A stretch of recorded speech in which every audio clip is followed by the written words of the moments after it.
Hey everybody, happy Tuesday. Welcome back to Morning Coffee with your host, Rick Alexander. Today's going to be a little bit different. I feel like I say that a lot and they're not actually that much different. But essentially today what I want to do is share something that I made a while ago. So over Easter weekend, I was sort of reflecting and you're on Instagram and so you tend to get like everybody's beliefs in your newsfeed, or at least if you're me. I think there's probably a way a lot of people exist in echo chambers where they don't follow people that have differing opinions in them, but actually take the opposite approach. And I even read books that are squarely against the opinion that I have, just so that I can see what I don't see and like see something that's missing.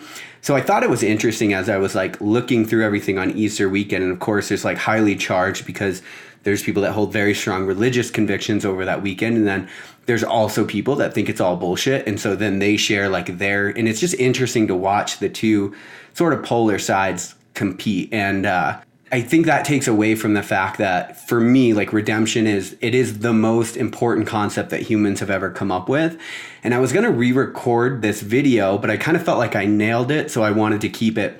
The one thing that I wanted to say as a quick disclaimer is that the sound quality is not incredible because I recorded it just on my computer through QuickTime at a Starbucks that was pretty crowded. And so you sort of get a lot of ambient noise and people driving around. But again, I think the message is intact, and I don't know. To me, it's like a very productive way to think about this idea of redemption and why it's so important, and why you can tend to keep yourself in hell if you don't actually find some way of transcending to what comes next. And so, anyway, without further ado, I just wanted to share. This is the video I recorded about a week ago on Easter. Super important to me, though, and I think there's some great message in there. So hopefully you guys enjoy it, and I'll talk to you tomorrow on Morning Coffee.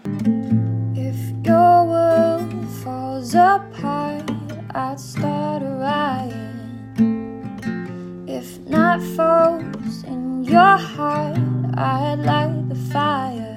In the dark, when you sound the alarm, we'll find each other's arms. For your love, all you are, I'd start a riot. I'd start a riot. So if you're anything like me, you've probably looked around at your life at some point, maybe most likely multiple points, and you've wondered like where it all might have gone wrong. Like you were probably at one point working hard, appeared to be well on your way toward the things that you wanted, and now looking back, it's like hard to tell where it all started to come off the rails. Or the other thing that could happen is maybe you know exactly where it all went wrong, but it's hard to tell why you even thought you could have had the life that you wanted in the first place. Like you look at yourself almost as if you were being ridiculous for the hopes that you had. So our minds are set up in a way that makes navigating the more difficult things in life even more difficult. When things go wrong or don't work out, the first thing that you have to understand about your brain is that it needs to know why. Though one thing we cannot do is operate without psychological coherence. Often, in the absence of answers, our brain will confabulate something to explain what has happened, and it will lie to our conscious minds about that thing. And it's not to be vindictive, that's ridiculous, even though it does feel like that sometimes, but rather it's because it literally can't operate without coherence. I say this a lot in my show, but in your brain, 1 + 1 + 1 always has to equal 3, and if it can't, it will figure out a reason why, essentially. And all this happens in what appears to be a split second, so making our reason for that thing seem even more real.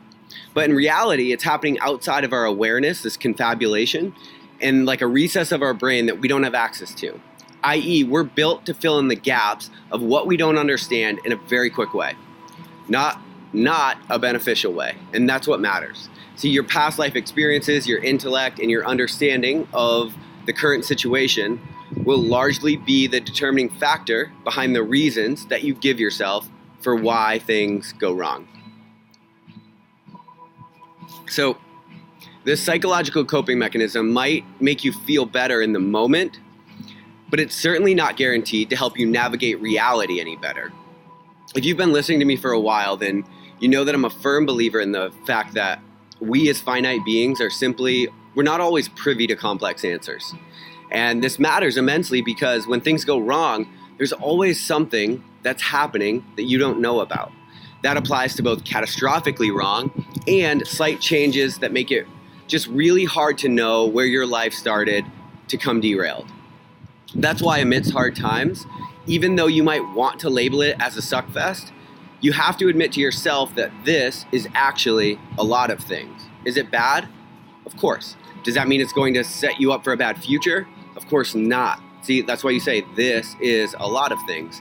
And just saying that to myself truthfully has been like, it's a bit of a game changer when you're in hard times, because you want to be like, this sucks, or this is a lot of things. You don't actually know what this is, because all of your possible futures haven't manifested for you to actually know.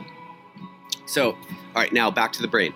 When we find ourselves in tumultuous times, whether it's like I can't believe they did that, can't believe they left me, can't believe I didn't see it coming, or whether it's like more akin to a low-level dissonance or an existential dread, you see that a lot, as you don't really recognize your life path as authentic or truly yours. In all of these cases, our brain simultaneously does two things. So it's like, it doesn't matter if it's like an acute pain or it's like you're just sort of trying to figure out like, why am I not super satisfied with things right now? So the first thing that it does is it blames itself to find answers. So when things fall apart, we're often struck by horrible guilt. And we all of a sudden recognize every single thing that we did wrong, which contributed to the adverse situation. That's why even if you've ever been like broken up with, you realize in that moment you become hyper aware of all of your shortcomings, and it's awful. You're just like, you instantly are like, damn, I know exactly what I did wrong.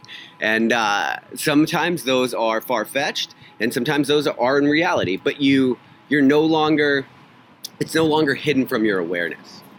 So that's like the first thing we do when things go wrong. The second thing we do is make subconscious decision to protect ourselves from going forward. So we make a pact with ourselves essentially so that we don't repeat whatever hell we find ourselves in right now.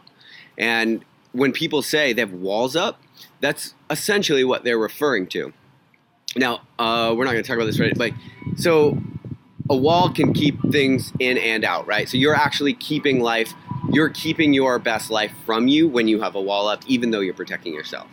So I'm not going to go too far into these, as I do a lot of shows on them, but I wanted to say to you today that your brain does that automatically. It will try and protect itself without even consulting you about it. And that's why the idea of redemption matters. And that's honestly why I'm dropping this video today. See, regardless of your belief system, the idea of redemption is the most powerful concept in our world. Humans, in their searching, realize that their own brain has a propensity to keep them trapped in their own negative circumstances. And because humans always have a narrative, at some point, whether you believe it was divine or not, we came to the conclusion that we had the ability to change ours to something that was actually beneficial. And so I think today we should, maybe just take stock in the idea that humans have the ability to be down and out, and that in no way does that mean that they're down and out. Like, the idea that you can be redeemed regardless of what you've blamed yourself for in the past has to be the thing that defines our existence. Like, I think that it has to be. I honestly don't even see where we have a choice in that. Like, you call it a phoenix, call it Jesus, call it a comeback, whatever your thing is, man, you have to recognize that redemption is in your future, and that there's nothing more powerful than the idea that you don't have to be defined by what's gone wrong. We have this odd default setting that is so easily relied on. But the incredible thing in life is that we have a choice. You can rely on the default, the survival mechanisms, the small, the meek, or you can choose expansion. You can choose hope. Hands down, the most incredible mindset available to humans today, hope. Hope that for you tomorrow, things can be different. And you can choose to adopt the belief that the best is yet to come. And the most incredible thing about our lives is that if you really believe that for your life, it actually makes it true. So I just want to say that regardless of what this day means to you, I hope that you understand redemption, it's the most powerful concept in our world, and that it's one which is available to you. Humans have shown over and over again that we absolutely do not have to settle for our future being a reflection of our past. Like, we can fuck up, we can do things that don't even make ourselves proud, we can place blame on ourselves or on someone else if it makes us sleep better at night. But at the end of the day, we can choose hope. We can choose rebirth. And we can choose not to let ourselves live in the hell of what's gone wrong. You know, it's certainly not easy. It's honestly not even that clear on how. But as long as we're here, as long as we're breathing, I honestly don't even see where we have a choice. Like, we have to choose hope. We have to choose redemption, because as long as we pursue that, we get to believe that what will come is so much more important than what's transpired. And that's the only road forward. I don't know, as far as I can see. I really don't see where we have a choice. And so I want to end with a Shannon Adler quote, who was an author. So, when someone you love dies, you're given the gift of second chances. Their eulogy is a reminder that the living can turn their lives around at any point. You're not bound by the past. That's who you used to be. You're reminded that your feelings are not who you are, but how you felt at that moment. Your bad choices defined you yesterday, but they're not who you are today. Your future doesn't have to travel the same path with the same people. You can start over. You don't have to apologize to people that won't listen. You don't have to justify your feelings or actions during a difficult time in your life. You don't have to put up with people that are insecure and want you to fail. All you have to do is walk forward with a positive outlook and trust that God has a plan that is greater than the sorrow that you left behind. And the people of quality that were meant to be in your life won't need you to explain the beauty of your heart. They already understand what being human is. It's a roller coaster ride of emotions during rainstorms and sunshine, sprinkled with moments when you can almost reach the stars. I feel like that describes this human experience perfectly. And so I'm saying all of this to be like, man, it's so easy to get in the trappings of your mind and the feedback loops and the metacognition, and you're analyzing your own thoughts and you try to think your way out of situations. And I know how easy it is to feel like what has happened is the thing that's going to define what does happen going forward. But I think that's why I think it's important that we have holidays like today. Like, I think that we have to celebrate things. Like, I was at a wedding yesterday and I thought about this a lot, and I was like, man, it's super important that humans have things that they celebrate and milestones, and just like it's symbolism, right? It's like hope personified. That's why we have days like this. That's why we take stock in our time and we don't just let all of our days run together in endless monotony, because we have to stop every once in a while and understand that what's going to come is so much better than what we've gone through.